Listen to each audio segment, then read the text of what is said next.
when readers pick up your book, they will see that there are moments, and then there are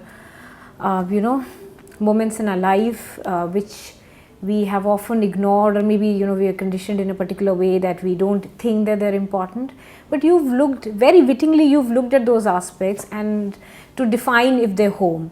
One of the most hard hitting was when you talk about graves as homes. So I'm sure the readers will benefit, and it's hitting, it's telling you in many ways, and these are things that you never considered, and they're there.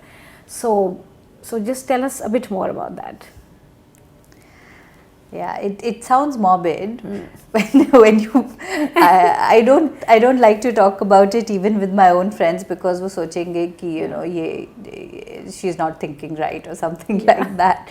I have always felt very at peace in graveyards. I have not found the idea of the grave as a distressing idea.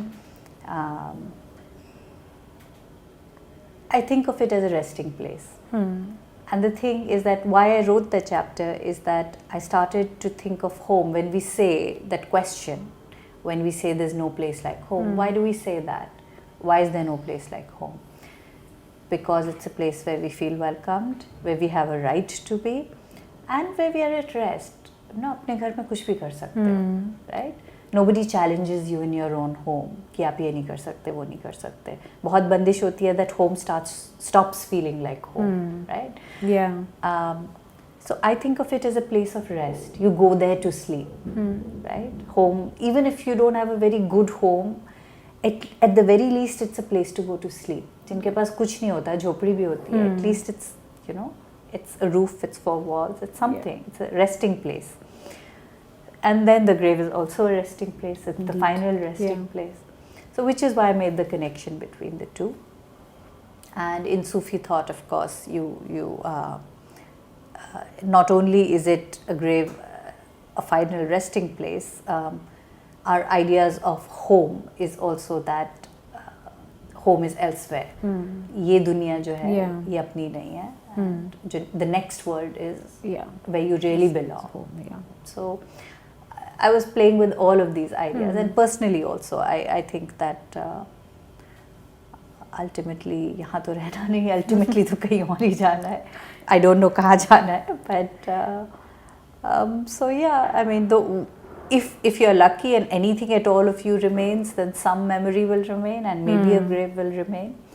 I like the idea of memory. I really like the idea of tangible memory. I collect souvenirs. I collect. So for somebody of my temperament and my belief system, I think the idea of a grave, an epitaph, something which of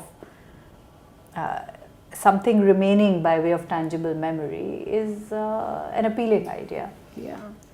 And you mentioned that you've developed a fascination for this from your grandmother, your maternal grandmother. Yeah, I don't think she was fascinated. I think she just took it for granted. Like she actually, I used to think it was very morbid when I was little. She actually said कि ना हमने अपना खुद का कफन खरीद लिया है. हाँ, तो मुझे लगता था कि क्या कफन की बातें कर रही हैं. But now that I'm older, I also think that हाँ अच्छा किया.